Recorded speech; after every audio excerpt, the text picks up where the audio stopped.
ప్రభువైన యేసుక్రీస్తు నుండి ఈ సమాధానంలో మీకు కలుగును గాక. దయచేసి కూర్చుందాము.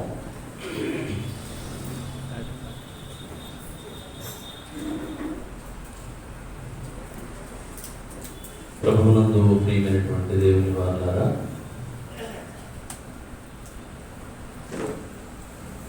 గతించిన పరిశుద్ధ దినం నుంచి ఈ పరిశుద్ధ దినం వరకు ప్రభువు ఆయన విశుద్ధమైన కృపలు మనలను దాచి భద్రపరిచిన విధానం వచ్చి ప్రభువు నామానికి వందనస్తులమై ఉన్నాం.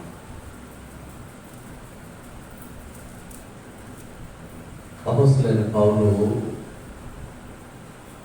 ఫిలిప్పీయులకు రాసిన పత్రిక 1వ అధ్యాయం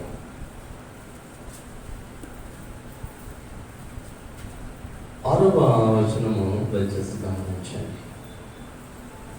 మీరు నాతో పాలువారై ఉండట చూచి మీలో ఈ సత్క్రియను ఆరంభించిన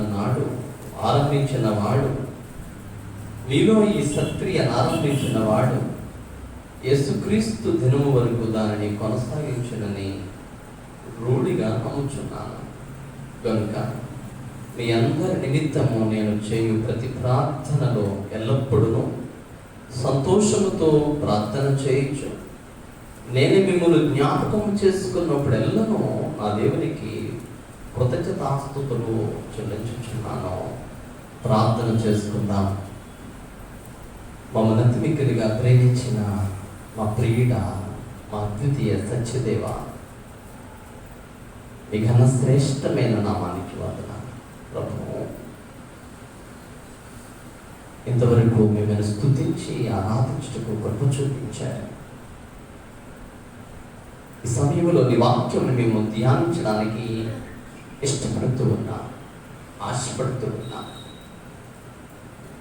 ఆశగల ప్రాణమును తృప్తిపరచు దేవుడు నీవు. ప్రభు, మీరు మాట్లాడు వారు, నీకు మాట్లాడు దేవుడు అని పేరు.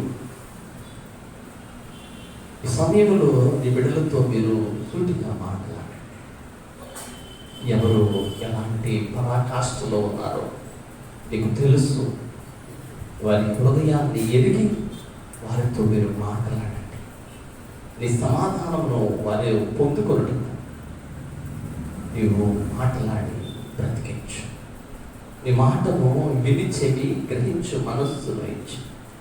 నా నోటి మాటలు మా అందరి హృదయ ధ్యానములు మీ దృష్టికి అనుకూలపరచుమని యేసు నామములో అడిగి వేడుకొనుచున్నాము తండ్రి. ఆమేన్. ప్రభునందు ప్రియమైనటువంటి దేవుని పిల్లలారా, ఋతువు తరువాతి 22వ ఆదివారము. ఋతువులోని 22 ఆదివారాలు గడిచిపోతూ ఉన్నవి. ఇక 2 ఆదివారాలు మాత్రం మనము ఋతుకాలంలో జరుపుకుంటాం. చాలా సంతోషం. చాలా చక్కగా ఈ కాలమానము గడిచిపోయింది. ఋతుకాలము ఎలాగూ ప్రారంభించబడిందో అలాగే చాలా వేగవంతముగా ఈ కాలమానము జరిగిపోతూ వచ్చింది. ఒక మంచి జ్ఞాపకాలు ఋతుకాలానికి ముందు కానీ ఋతుకాలంలో కానీ ఒక మంచి జ్ఞాపకాలు మన జీవితాల్లో దేవుడు ఉంచాడు.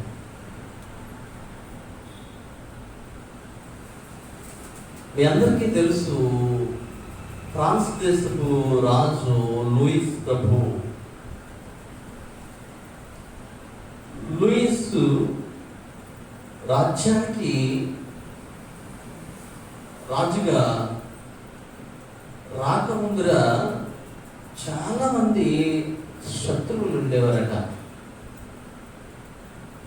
చాలా మంది శత్రువులు లూయిస్ రాజు.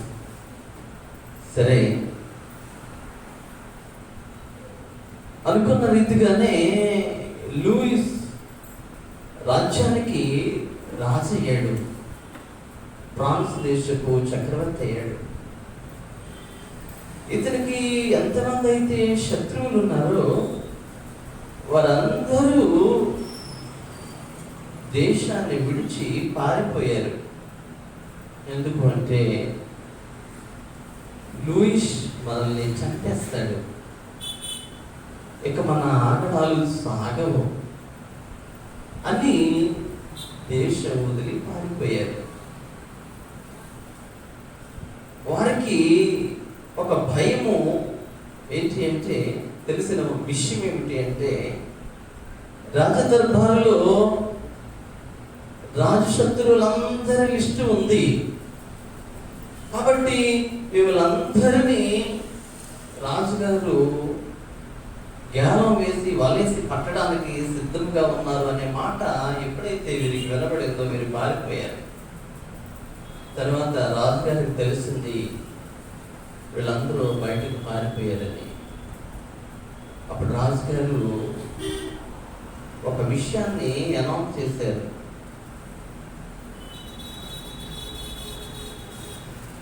నా దేశంలో నేను అజాత శత్రువుని, నాకు శత్రువులు అనేవారు ఎవ్వరూ లేరు, అందరూ నా పిల్లలే. నా మీద శత్రుభావం చూపించే వారిని కూడా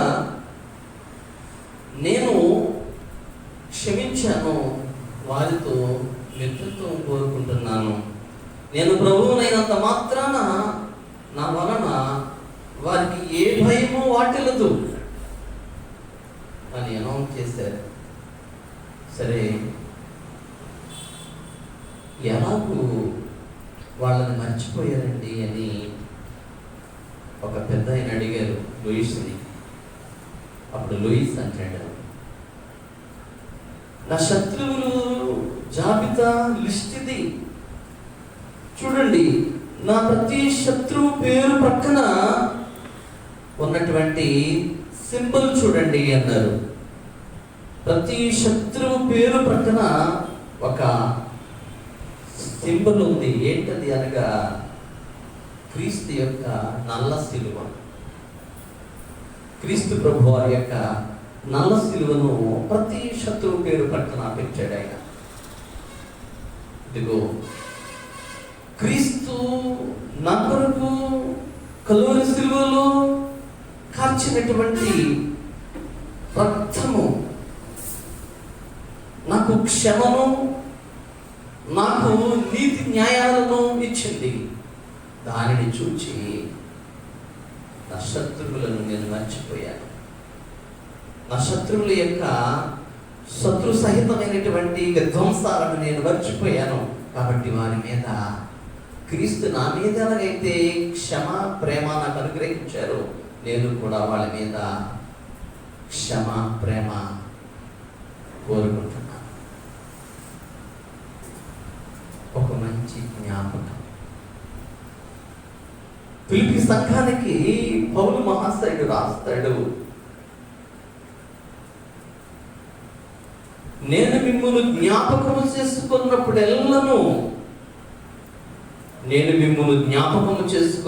ఎల్లను. అందుకనే ఈ దినం నేను ఆలోచించినటువంటి మాట ఏంటి అనగా, ఒక మంచి జ్ఞాపకం, గుడ్ మెమొరీస్. చూడండి, ప్రతి మనిషికి కూడా ఒక తీపి గుర్తుంటుంది, మర్చిపోలేనటువంటి కొన్ని జ్ఞాపకాలు ఉంటాయి. ప్రతి మనిషి సింహావలోకనం చేసుకుంటే కొన్ని మంచి జ్ఞాపకాలలో మనిషి బ్రతుకుతూ ఉంటాడు. అట్లాగనే పౌలు మహాశయునికి కూడా కొన్ని మంచి జ్ఞాపకాలు ఉన్నాయి. ఏమిటి మంచి జ్ఞాపకాలు అని ఆలోచించగలిగితే, మొదటిగా మీ అందరి నిమిత్తము నేను చేయు ప్రతి ప్రార్థనలో ఎల్లప్పుడూ ప్రార్థన చేయొచ్చు, ఎల్లప్పుడూ సంతోషముతో ప్రార్థన చేయొచ్చు. ఏమిటి ఈ జ్ఞాపకము అనగా మంచి సంతోషము. ఏమిటి ఈ మంచి జ్ఞాపకము? సంతోషం, సంతోష జ్ఞాపకం. చాలామంది జ్ఞాపకాలు చేసుకుంటారు. ఏం జ్ఞాపకం చేసుకుంటారు అంటే, ఫలానా వాడు నన్ను తిట్టాడు, ఫలానా వాడు నన్ను లేని మాట అన్నాడు, పలానా మనిషి పలానా సమయంలో నన్ను ఎలా బాధ పెట్టింది, మాటతో చేతతో ఇలాగ నన్ను హింసించింది. ఇలాంటి జ్ఞాపకాలు చేస్తున్నారు. ప్రియమైనటువంటి దేవుని వాళ్ళరా, మంచి సంతోష జ్ఞాపకము అంటున్నాడు ఇక్కడ. అంటే మనము జ్ఞాపకం చేసుకోవలసిన దానిని సంతోష సమయాన్నే జ్ఞాపకం చేసుకోవాలి. ఆ దుఃఖము, ఆ చెడు, ఆ ప్రభావము నీ నుంచి దూరం అయిపోయి వేరైపోయింది. వేరైపోయిన తరువాత కూడా మరలా నీవెందుకు ఆ చెడుని జ్ఞాపకం చేసుకుంటున్నావు? ఆ చెడుని జ్ఞాపకం చేసుకుంటున్నావు.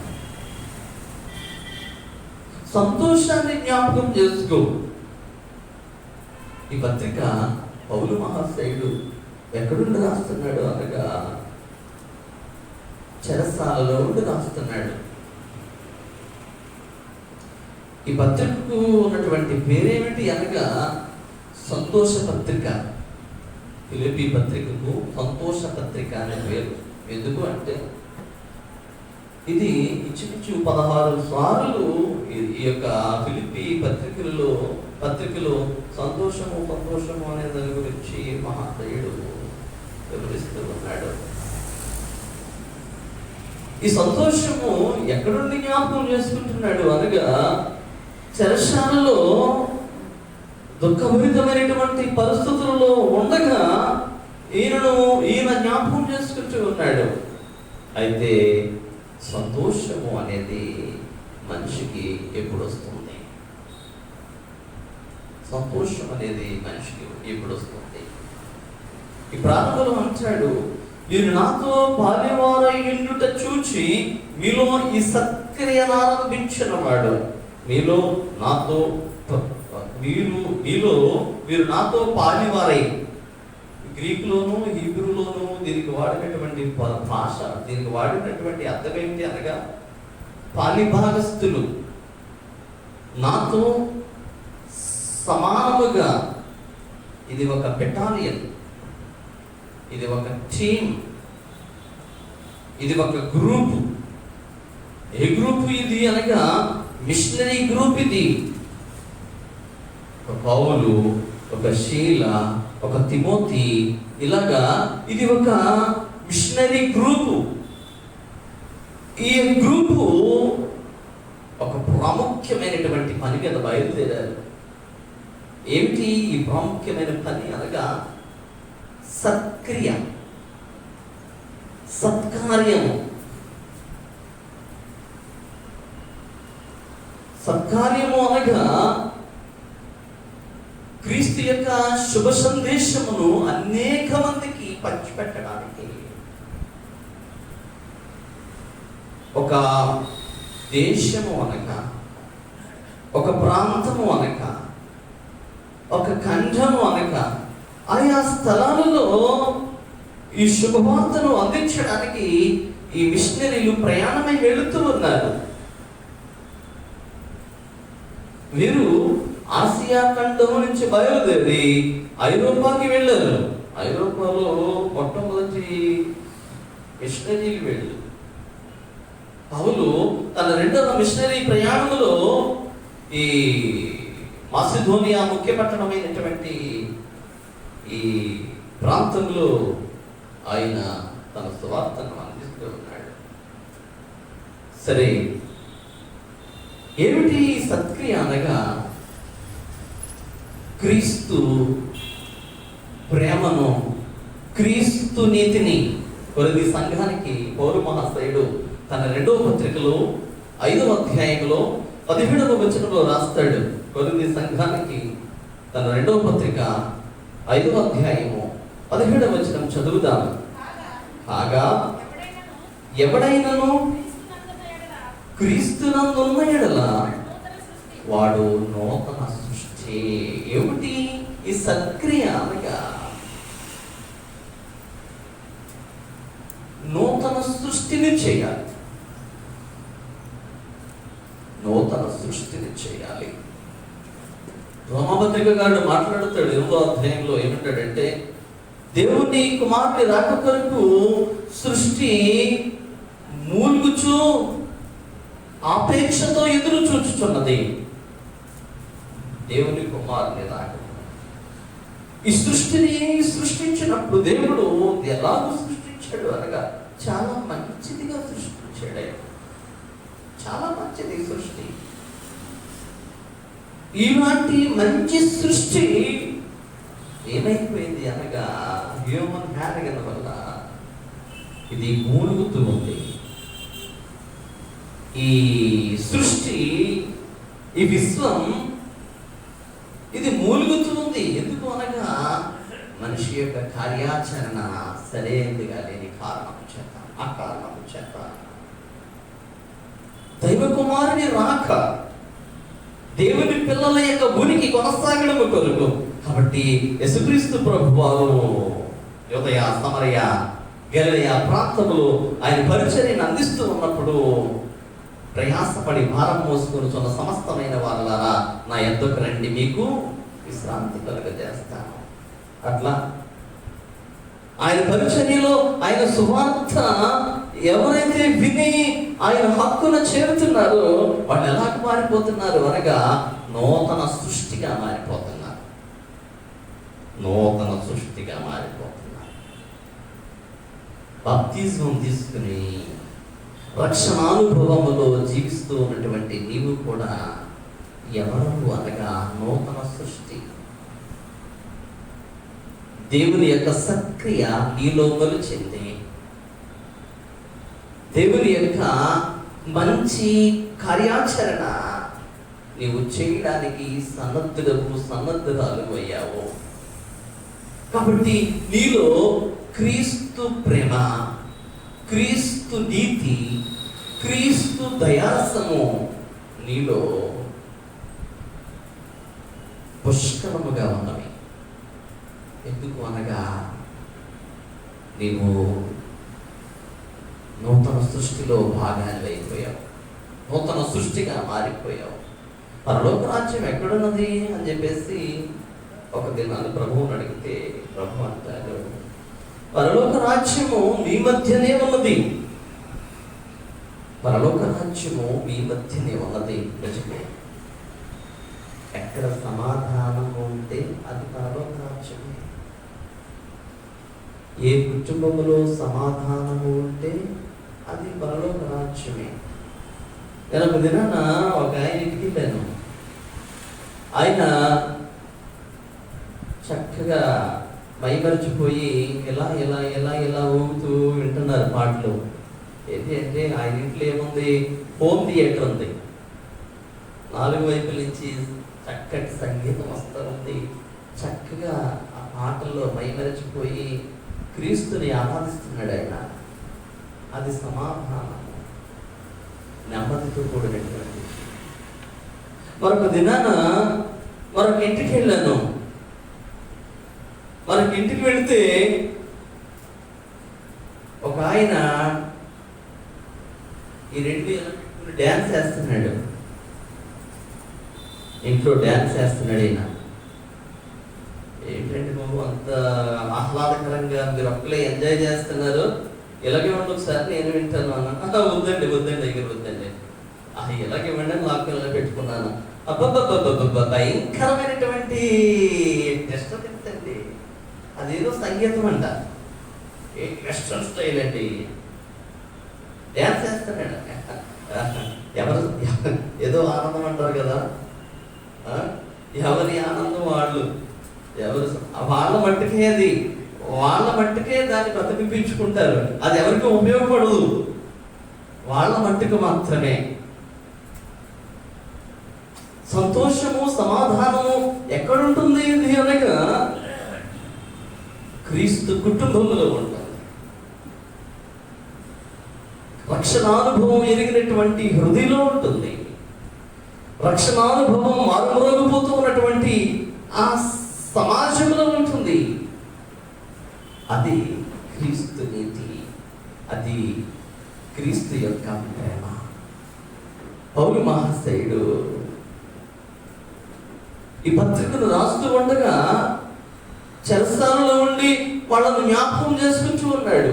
ఎందుకు అనగా ఫిలిప్పీలో జరిగినటువంటి కొన్ని ఘటనలను ఆయన ఆలోచన చేస్తున్నారు. అపోస్తలుల కార్యాల గ్రంథంలో 16వ అధ్యాయంలో 11వ వచనం నుంచి 40వ వచనం వరకు మనం గమనించుకుంటూ వెళ్తే ఫిలిప్పీ ప్రాంతంలో ఆయన చేసినటువంటి అద్భుతమైనటువంటి పరిచర్య, ఈ మిషనరీలు చేసినటువంటి గొప్ప ఔన్నత్యాతిశయమైనటువంటి పరిచర్య మనకి కనిపిస్తూ ఉంది. ఇక్కడ మొట్టమొదట మనం చూస్తే నూతన సృష్టి కాబడినటువంటి ఒక స్త్రీని చూస్తాం. మనం నూతన సృష్టి కాబడినటువంటి ఒక స్త్రీ. సాధారణంగా ఇక్కడ వాడబడినటువంటి పేరు లూదియా అని మనం చూస్తాం. ఈ 16వ అధ్యాయంలో 14వ వచనంలో మనం చూస్తే పౌలు మహాశయుడు లూదియా అనే ఒక స్త్రీని గమనించాడు. మనందరికీ తెలిసినటువంటి విషయమే. సాధారణంగా ఈ ప్రాంతంలో 10 మంది యూదులు కూడా లేరు ఫిలిప్పీ పట్టణంలో. ఎందుకంటే 10 కుటుంబాలు కనుక ఒక పట్టణంలో, ఒక ప్రాంతంలో యూద కుటుంబాలు ఉంటే ఒక సునగోగును నిర్మించుకుంటారు వాళ్ళు. ఆ సునగోగులో ఆరాధన చేసుకుంటారు వాళ్ళు. ఇక్కడ ఫిలిప్పీ పట్టణంలో కనీసము యూద కుటుంబాలు 10 కూడా లేవు. ఆ కారణం చేత నది ఒడ్డుకి వెళ్ళిపోయి వాళ్ళు ఆరాధన చేసుకుంటున్నారు. ఈ ఆరాధనలోనికి యూదుడైనటువంటి పౌలు మహాశయుడు వెళ్ళాడు. పౌలు మహాశయుడు వెళ్ళి వాక్యాన్ని చెబుతూ ఉండగా ఇక్కడ లూదియా అనబడినటువంటిది, లూదియా అనేది పేరు, ఒక స్త్రీ పేరు కాదది. లూదియా పరగణాలలో తుయతైరా పట్టణంలో ఉన్నటువంటి ఒక స్త్రీ ఈమె. ఈ పౌలు భక్తుడు మరొక చోట విఫులుగా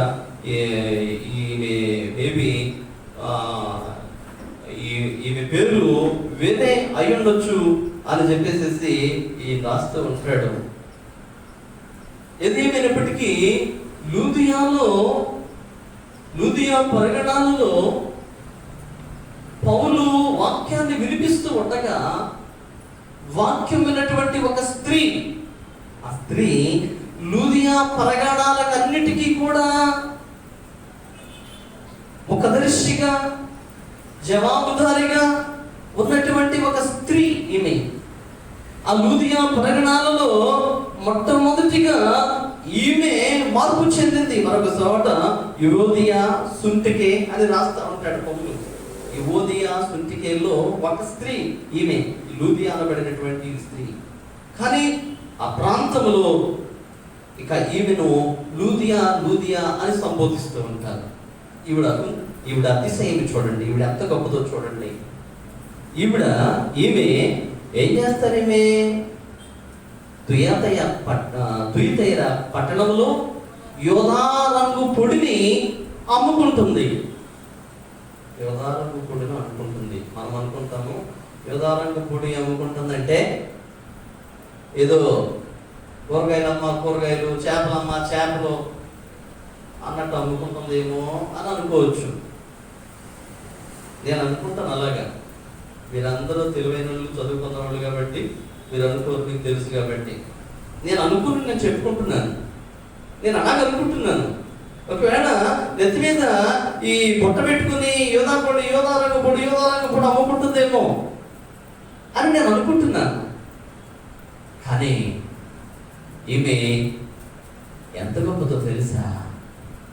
యోధారంగపొడి ఎలా వస్తుంది అనగా, ఒక 8,000 నత్తగుల్లలు. నత్తగుల్ల తెలుసా మీకు? నత్తగుల్ల ఎక్కడ ఉంటుంది? అది ఓకే, నత్తగుల్ల తెలుసు మొత్తం మీద. నత్తగుల్లలో నుంచి వచ్చినటువంటి ద్రవముతో యోధారంగు పొడిని తయారు చేస్తారు. 1 గ్రాము యోధారంగు పొడి రావాలి అంటే 8,000 నత్తగుల్లలు నుంచి వచ్చినటువంటి ద్రావణాన్ని తీస్తేనే కానీ 1 గ్రాము యోధారంగు పొడి తయారు కాదు. అంటే ఈమె వ్యాపారం ఎంత గొప్పదో ఆలోచించండి. ఈమె ఎంత సంపన్నురాలో ఆలోచించండి. ఈమె ఎంత గొప్ప స్త్రీ ఆలోచించండి. ఈమె యూదుల ఆరాధనకి వెళుతూ ఉంది. యూదుల ఆరాధనకి, సునగోగు లేనటువంటి యూదుల ఆరాధన పట్టణానికి దూరంగా ఉన్నటువంటి నది దగ్గర చేసుకుంటూ ఉండగా అక్కడికి వెళుతుంది. అక్కడికి పౌలు మహాశయుడు వచ్చి బోధించినప్పుడు ఈ స్త్రీ యొక్క హృదయము, ఆ మాట చదవండి, చాలా చక్కగా ఉంటుంది ఆ మాట. ప్రభువు ఆమె హృదయమును తెరిచెను గనుక, ఏమండి, పౌలు చెప్పిన మాటల యందు లక్ష్యముంచెను. పౌలు వాక్యం చెప్తూ ఉన్నాడు. వాక్యము చెప్తూ ఉన్నటువంటి పౌలు యొక్క మాటలను వింటూ ఉన్నటువంటి ఆ స్త్రీ ఏం చేస్తుంది? చాలాసార్లు నేను దేవాలయంలో గమనిస్తూ ఉంటాను. వాక్యం వినడానికి వస్తాం మనం. బయటికి వెళ్ళిన తర్వాత వాక్యాన్ని మనము ధ్యానం చేసి జ్ఞాపకం చేసుకుంటాం. కానీ వాక్యం చెప్పేటప్పుడు దేవాలయంలో జరిగే భయంకరమైనటువంటి ఇబ్బంది ఏంటి అనగా, మొబైల్స్ సైలెంట్లో పెట్టరు. మొబైల్ సైలెంట్లో పెట్టరు. నేనే పబ్లిక్కి తెలిసినటువంటి మనిషిని, నాకే మొబైల్ ఉంది చూడండి. రెండో విషయం, దేవాలయంలో గొలుగుడు ఎందుకు వస్తుంది? గొలుగుడు ఎందుకు వస్తుంది? కౌంటర్లు ఎందుకు వస్తాయి? ఒక కౌంటర్ ఫైల్ తయారు చేసుకుని వస్తారు ఇంటి దగ్గర నుంచి. వేళ ఏం చెప్పాడో చూద్దాం, ఈవేళ ఏం చెప్పాడో చూద్దాం. నీ దృష్టికి నీవు కనుడువు, యోగ్యుడువు, జ్ఞానవి. నీ దృష్టికి మాత్రమే, నీ పక్కోడి దృష్టికి కాదు. ఇప్పుడు కూడా ఎవరి మట్టుకు వాళ్ళనే మహాజ్ఞానులము అనుకుంటే ఇక ఈ పుల్పిట్ ఎందుకు, ఇక అభిషక్తుడు ఎందుకు, ఇక సంఘం ఎందుకు, ఇవే ఎందుకు? ఇవన్నీ కూడా గొనుగుడి నొస్స. వినిగోడికి ఏమో ఈ పక్కన ఉన్నవాడు మాట ఎలాగన్నా పోతే ఈడెక్కడ బాధపడతాడు అని అదో బాధ. ఆడి మాట వింటాడు, ఇక్కడ వచ్చి స్వల్పం వింటాడు, రెండు కవర్ చేసుకుంటాడు. అవి వినిగోడు బాధ. ఎంత జ్ఞానవంతురాలైనా, ఎంత జ్ఞానివైనా, దేవాలయంలో ఉన్నటువంటి 2 గంటల సర్వీస్, సండే సర్వీస్, ఈ 2 గంటల సర్వీస్లో నీవు మౌనంగా ఉండకపోతే ఎందుకు ఆరాధన? ఎందుకు? ఇక్కడ కూడా బయట ఉన్నటువంటి చర్యలను వదులుకోకపోతే ఎందుకు? ఇది నీకు అసలు అనారోగ్యంగా ఉన్నటువంటి మనిషికి మందేసుకుంటే ఆరోగ్యం వస్తుంది, తన బాడీకి అది సెట్ అవుతాయి. అది దానికి జీర్ణించుకోకపోతే, పని చేయకపోతే అనారోగ్యం తగ్గదు. అట్లాగే నీవు ప్రయోజకుడు అవ్వాలి, నీవు ఆశీర్వదించబడాలి, నీ పిల్లలు, నీ కుటుంబము సమాధానముతో, సంతోషముతో ఫలభరితమైనటువంటి జీవితాలు అనుభవించాలి అంటే గనక నీవు విను.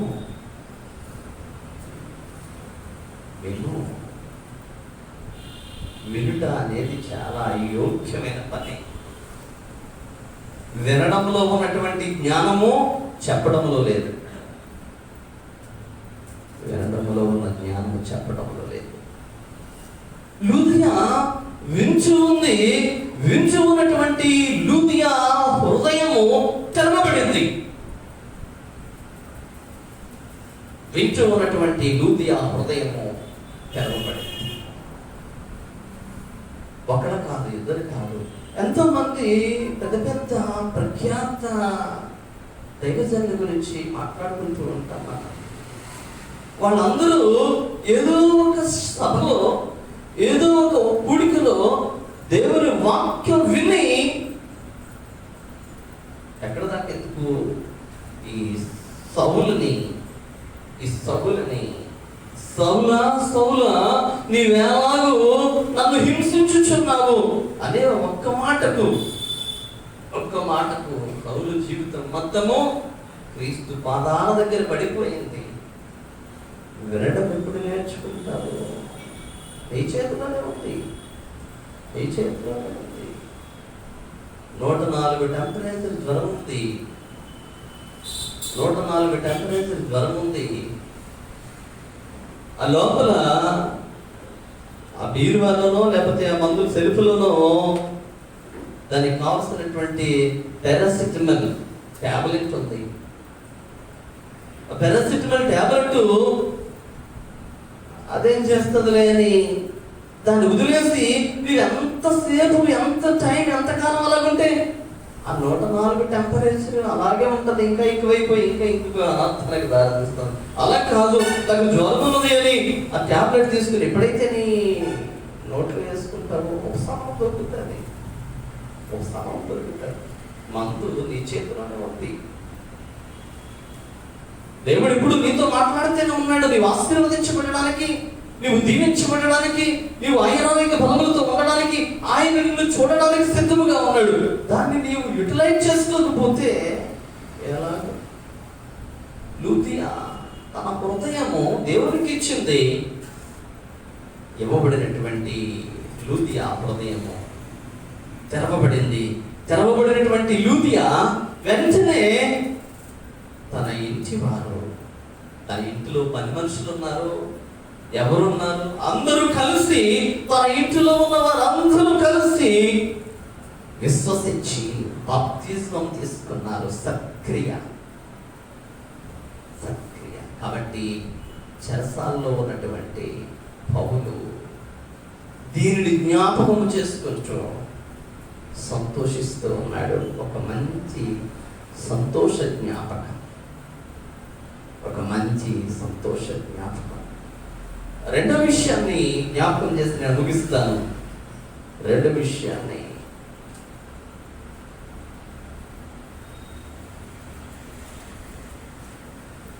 ఒక మంచి ప్రార్థనా జ్ఞాపకం.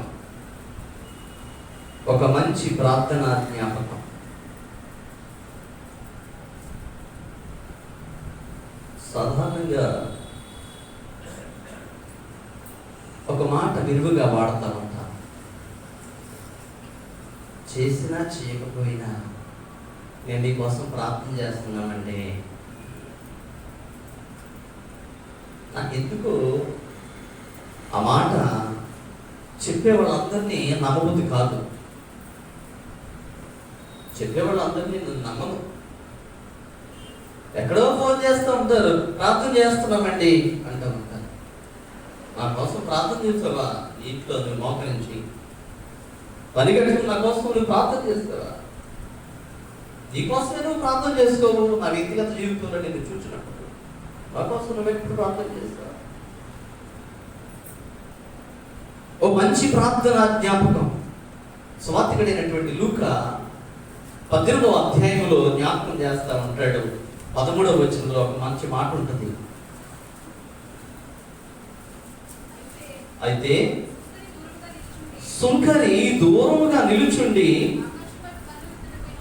ఆకాశం వైపు కన్నులెత్తుటకైనను ధైర్యము చాలక రొమ్ము కొట్టుకొనొచ్చు. దేవా, పాపినైన నన్ను కరుణించుము. ఓ మంచి ప్రార్థన జ్ఞాపకం చేసుకుంటున్నాడు పౌలు భక్తుడు. ఒక మంచి ప్రార్థన, అదే ఫిలిప్పీ సంఘానికి రాస్తూ ఈ మొదటి అధ్యాయంలో 6వ వచనంలో ఆ చివరి పాదములో రాస్తా ఉంటాడు, నా దేవునికి కృతజ్ఞతాస్తుతులు చెల్లించుచున్నాను, దానిపైన ప్రార్థన చేయించు, ఎల్లప్పుడూ సంతోషముతో ప్రార్థన చేయించు, నేను మిమ్మల్ని జ్ఞాపకం చేసుకున్నప్పుడు ఎల్లను నా దేవునికి కృతజ్ఞతాస్తుతులు,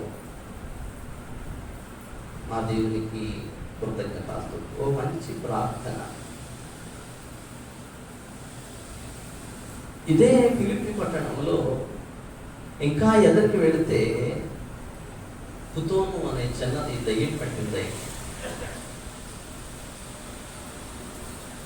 భయంకరంగా ప్రవర్తిస్తూ ఉంది. ఈ ఫిలిప్పీ పట్టణంలో ఒక ప్రాంతం ఉంది, డెల్ఫీ అనే ఒక పుణ్యక్షేత్రం. డెల్ఫీ ఆరకల్ డెల్ఫీ అనే పుణ్యక్షేత్రము దేనికి అనగా అర్థం ఏంటి అంటే నాగదేవత, సర్పదేవత. దాన్ని పూజిస్తూ ఉంటారు అన్నమాట. ఆ దేవత ఏం చేస్తూ ఉంటుంది అంటే అపోల్లో పురాణం చెప్తూ ఉంటుంది. అపోల్లో పురాణంలో ఈ దేవత మనుషులను పట్టుకుని మనుషుల మీద ఆవహించినప్పుడు మనుషులు ఈ దేవత చెప్పినట్టల్లా చేస్తూ ఉంటారట. అలాగున పుతోను అనే దెయ్యం పట్టినటువంటి చిన్నది తనని దెయ్యం చేష్టలతో తాను తిరుగుతూ ఉంది. ఆ దెయ్యం చేష్టలు చేస్తూ ఉండడం వల్ల కాలజ్ఞానం చెప్తూ ఉంటారు చూడండి, భవిష్యత్తు చెప్తూ ఉంటారు. చాలా మందికి అలవాటు ఉంది, వెళ్తూ ఉంటారు. ఎక్కడో అడవిలో ఉన్నాడు, జరిగేది జరిగినట్టు చెప్తున్నాడు అంటే వెళ్ళిపోతారు, పడిగట్టుకు వెళ్ళిపోతారు. ఇక్కడ జగంపేటలో ఉంది, మొలారులో ఉంది, ఇక ఎక్కడెక్కడో ఈ వెళ్ళిపోతూ ఉంటారు ఇక్కడికి. ఏంటి జరిగింది జరిగినట్టు చెప్పేస్తున్నారట. మన శుక్రవారం చెప్పాను, మూఢనమ్మకాలకి వెళ్ళొస్తున్నాను. ఎవరు వెళ్తున్నారు మూఢనమ్మకాలకి? క్రైస్తవులు వెళ్తున్నారు మూఢనమ్మకాలకి. దేవుడు భూమి ఆకాశములను సృజించాడు ఆయన, సూర్యుడిని చంద్రుడిని సృష్టించాడు ఆయన, అందరి సమస్తము సృజించాడు ఆయన. మీరు ఫలించి అభివృద్ధి పొందండి అని మనుషులను సృష్టించాడు ఆయన. ఫలించి వాటిని ఏనండి అని దేవుడు చెప్తుంటే మనిషి ఏం చేస్తా ఉన్నాడు అనగా దాన్ని దొరుకుతూ ఉన్నాడు. చాలా విడ్డూరమైనటువంటి పనులు చేస్తూ ఉంటారు. క్రీస్తు మీద ఆనుకుని ఉన్నానండి అని చెప్తూ ఉంటాము, భిన్నమైనటువంటి పనులు చేస్తూ ఉంటాము. ఎలాగో మనకి సత్క్రియ, ఎలాగో మనకి దీవెనకరంగా ఉంటుంది, ఎలాగో మనము ఆశీర్వదించబడతాము. నువ్వైతే అటన్న ఉండు, లేకపోతే ఇటన్న ఉండు, 2 పడవల మీద కాలేయద్దు. 2 పడవల మీద కాలేయడం వల్ల అపోల్లో పురాణం చెప్తుంది, ఇది నాగదేవత. ఈ దేవత ఆవహించి ఈ చిన్నది ఎన్నెన్నో చెప్తా ఉంది. కాబట్టి ఆ చిన్నదాని వలన ఆ చిన్నదాని యజమానులకు లబ్ధి చేకూరుతుంది, లాభం వస్తుంది. మేబీ రాసినటువంటి వారన్ డబ్ల్యూ కామెంటరీ ప్రకారం ఎలాగంటే ఆయన అంటూ ఉంటాడు, నేను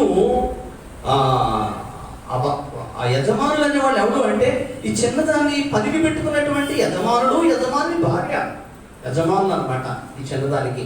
ఆ యజమానులు ఇరువురు కలిపి ఈమెను ఇంట్లో పన్ను వేసి ఈదులో పరికి పంపుతున్నారు. దానివల్ల బోర్డు అంత డబ్బు వస్తుంది అనమాట. ఆ కారణం చేత ఆ కంట ఉంటుంది, సర్వోన్నతుని దాసులారా అని పిలుస్తూ ఉంటది. ఇది లూకా అలవాటు. లూకా యేసుక్రీస్తు ప్రభు వారిని సంబోధించేటప్పుడు సర్వోన్నతుడు సర్వోన్నతుడు సర్వోన్నతుడు, అందుకని లూకా సువార్త అంటాడు, సర్వోన్నతమైన స్థలంలో దేవునికి మహిమ, ఆయనకి ఇష్టలైన మనుషులకు భూమి మీద సమాధానము, సర్వోన్నతము అంటే సర్వముకి ఉన్నతమైనటువంటి దేవుడు, సర్వముకి ఉన్నతమైనటువంటి స్థలము పరలోక రాజ్యము.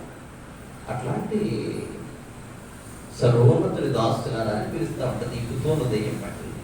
సరే, చెప్పడానికి టైం లేదు. మొత్తం మీద సౌలు చూస్తాడు చూస్తాడు చూస్తాడు, ఓపిక పడతాడు పడతాడు పడతాడు. చివరికి ఏం చేశాడు? అపోస్తలుల కార్యముల గ్రంథము 16వ అధ్యాయంలో 16వ వచనంలో చూస్తాం.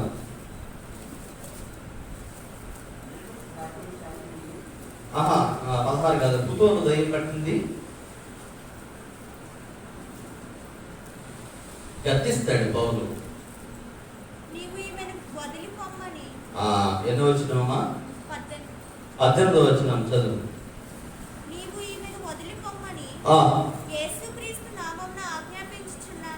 ఈమెను వదిలిపోవాలనని యేసుక్రీస్తు నామమున ఆజ్ఞాపించుచున్నాను. చాలు, ఆజ్ఞాపించుచున్నాను. వెంటనే పౌలు ప్రార్థన చేశాడు. ప్రార్థన చేయంగానే కుతూహలు దయ్యం పట్టినటువంటి చిన్నది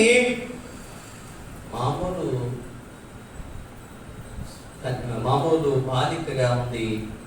ఆమె మీద ఏ శక్తి, ఏ దెయ్యము, ఏ భూతము లేదు, ఇక మామూలుగా ఉంది.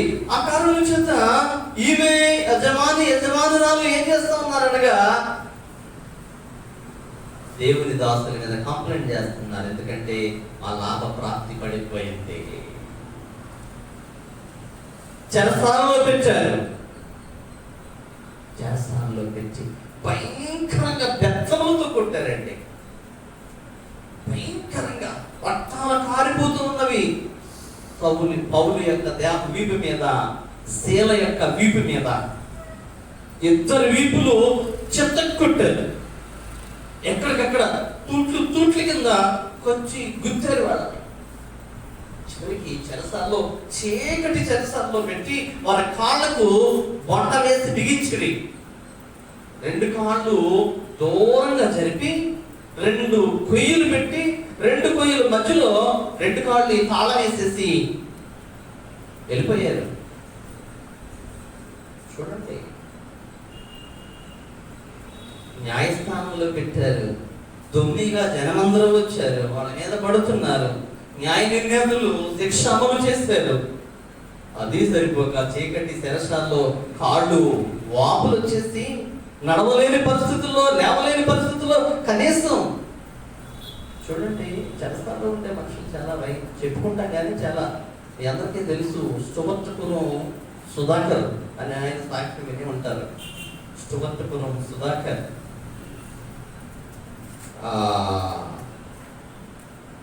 సరిగమ పదని సగానాలతో విరివిగ సదయుని వేడుమా ఓ మనసా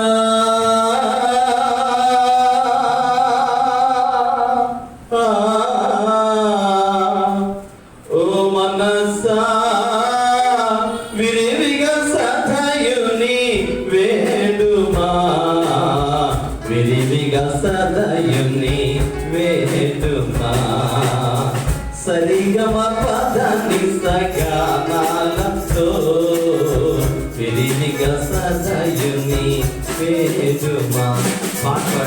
ఈ పాట పాడేదైనా సుధాకర్ గారు. ఇంకా చాలా పాటలు ఉన్నాయి. ఆయన చెరసాల్లో ఆయనకి దొంగ, గజ దొంగ. అయినా ఇలాగ క్రీస్తు కొరకు కాదు, ఆయన దొంగగా పట్టుకున్నారు. ఆ చెరసాల్లో దాహం వేస్తే ఆయన విడిచినటువంటి నీళ్లను దాహానికి ఇచ్చారు. ఆయనకు ఆకలేస్తే ఆయన విడిచినటువంటి దాన్ని ఆయన నోట్లో పెట్టారు. చెరసాల్లో భయంకరమైన కష్టం. సౌలు, పౌలు, శీల ఇద్దరు చెరసాల్లో ఉన్నారు. పరిస్థితి భయంకరంగా ఉంది. ఆకలి ఉంది, దాహం ఉంది, కష్టం ఉంది, ఏడుపు, రోదన. అట్లాంటి పరిస్థితులు వీళ్ళు ఏం చేయాలా? తిట్టుకోవాలా? తిడతారు. చెరసాల్లో ఉన్నవాళ్ళు కూతురు తిడతారు. కష్టం కలిగితేనే, మనం కష్టం కలిగితేనే, చిన్న కష్టం కలిగితేనే వెంటనే ఎక్కడ లేనటువంటి బాధ వచ్చి తిట్టేస్తాం. అవును కదా? అసలు సహనం అనేది ఏ కోశాన కూడా ఉంటుంది మనకి. ఏ కోశాన ఎంత సహనము దయచేసి ప్రదర్శించలేమండి. మనకి అనుకున్న ప్రకారంగా జరగాల. ఎందుకు మాస్టర్ గారు కనీసం అటేపు తిరగబోయి ఇటేపు తిరిగాడంటే చాలు. మాస్టర్ గారు తిరగడంలో తేడాగా తిరుగుతున్నాడు. బయలుదేరి కలిపెట్ట ముందు చూడండి.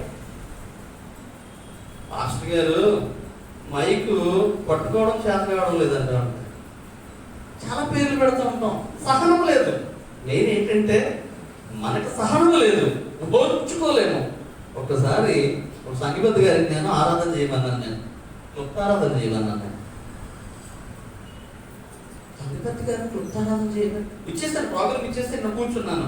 క్లుప్తారాధన చేయమని తెత్తే అంటున్నాడు, మేమేమే అంటున్నాడు. తెత్తే మేమేమే. తండ్రి యొక్క కుమారుని పరిశుద్ధాత్మ యొక్క నామమున ఆమేన్. ప్రభువా మమ్మల్ని కనికరించు, ప్రభువా మమ్మల్ని కనికరించు. అపోస్తలులకు విశ్వాసపడ్డా. ఆ పెద్దగారికి రాలేదు. ఒక్క 5 నిమిషాల్లో క్లుప్తారాధన లేదు పెద్దగారికి. ఈయన ఒక తల్లి కన్నా బిడ్డే కదా. ఎన్నో ఒక తల్లి కంది దర్జాగా వచ్చి కూర్చుని పోతున్నాను. ఈయన ఒక తల్లి కన్నా బిడ్డ. మీరు ఎప్పుడైనా జ్ఞాపకం చేసుకోండి. చాలా క్లుప్తంగా వదిలేస్తాను మాటలు. ఈయనకి ఒక మనస్సు ఉంది. ఈయనకి భావోద్వేగాలు ఉన్నాయి. ఈయన కూడా నవ్వుతాడు, ఏడుస్తాడు. ఎందుకు అంత తొందరగా వదిలేస్తా ఉంటా? ఎందుకు? సౌలు, పౌలు అలాంటి పరిస్థితులలో పౌలు, శీల ఇద్దరు ప్రార్థన చేస్తున్నారు, పాటలు పాడుతూ ఉన్నారు. ప్రార్థన చేస్తున్నారు, పాటలు పాడుతూ ఉన్నారు. ప్రియమైన దేవుని వారలారా, దేవుడు విన్నాడు. దేవుడు విన్నాడు. యెషయా గ్రంథకర్త అంటాడు, ఆకాశమందు కన్నులున్నవాడు కానకుండునా, చెవులున్నవాడు చూడకుండునా. 49వ అధ్యాయంలో అంటాడు, ఒకరి చంటి పిల్ల వాణిని ఆదరించినట్లుగా దేవుడు మాత్రమే ఆదరించగలడు నిన్ను. ఇవే పరిస్థితుల్లో ఉన్నప్పటికీ, నీవు ఎలాంటి స్థితిలో ఉన్నప్పటికీ మనుషులు నీకు న్యాయం చేయరు. మనుషులు నిన్ను ఓదార్చలేరు. మనుషులు నిన్ను కడతీర్చలేరు. ఏ మనిషి నిన్ను ఉద్ధరించలేరు. ఆయన చూస్తున్నాడు, నిన్ను ఉద్ధరించేవాడు. అర్ధరాత్రి వేళ ఫిలిప్పీ పట్టణంలో భూకంపం వచ్చింది. కొన్ని గృహాలు శిథిలమైపోయి నేల కూలిపోయినవి. చెరసాల మొత్తం దానిలో ఉన్నటువంటి ఆ తలుపులన్నీ తెరుచుకుపోయి అదిరిపోయింది. చెరసాలలో ఉన్నటువంటి ఖైదీల యొక్క చైన్స్, ఈ గొలుసులన్నీ కూడా విడిపోయినవి. ఎంత అద్భుతమైనది! దేవుడు నీ జీవితంలో, నా జీవితంలో అద్భుతం చేసే సమయం ఆసన్నమైందేమో. కొంచెం ఓర్పుతో ఎదురు చూడు, కొంచెం సహనంతో ఎదురు చూడు. తప్పనిసరిగా ఒక మంచి జ్ఞాపకార్థమైన ప్రార్థన నీలో మిగిలిపోతుంది. ఒక మంచి జ్ఞాపకార్థమైన ప్రార్థన. అది నాన్న ఆ చెరసాల అధిపతి, మీ అందరికీ తెలుసుక, తాను తన ఇంటి వారు అర్ధరాత్రి వేళే బాప్తిస్మం పొందడానికి వచ్చి బాప్తిస్మం తీసుకున్నారు. రక్షణ అనుభవం, సత్క్రియ. ప్రియమైన దేవుని వారలారా, పౌలు చెరసాలలో ఉండగా ఒక మంచి జ్ఞాపకం, ఒక మంచి సంతోషం, ఒక మంచి ప్రార్థన. కాబట్టి సొంకర్ అంటున్నాడు, పాపినైనా నన్ను కరుణించు. ఈనాటి సువార్త పాఠము మనం జ్ఞాపకం చేసుకోగలిగితే ఇద్దరు రుణస్థులు. ఒక రుణస్థుడు మరొక రుణస్థుని క్షమించగలిగాడు, మరొక రుణస్థుడు తనకు రుణం ఉన్నటువంటి రుణస్థుని క్షమించలేకపోయాడు. మానవ జీవితంలో ప్రేమ లేనటువంటి తత్వము అక్కడ చూపించబడుతుంది. కాబట్టి క్రీస్తు ప్రేమ, క్రీస్తు దయ, క్రీస్తు క్షమాగుణము నీవు కలిగి ఒక మంచి జ్ఞాపకార్థమైనటువంటి సంతోషంతో ప్రార్థనా జీవితంతో నీవు ముందుకు సాగిపోతే తప్పనిసరిగా నీ దేవుని సత్క్రియ నీలో ఆరంభమవుతుంది. ఆ విధముగా జీవించటకు పరిశుద్ధాత్మ దేవుడు తన సహాయం నీకు దయచేయను గాక. ఆమేన్. సమస్త జ్ఞానులకు మించిన దేవుని సమాధానం యేసుక్రీస్తు వల్ల మీ హృదయములకు, మీ తలంపులకు అమలికాయను గాక. ఆమేన్.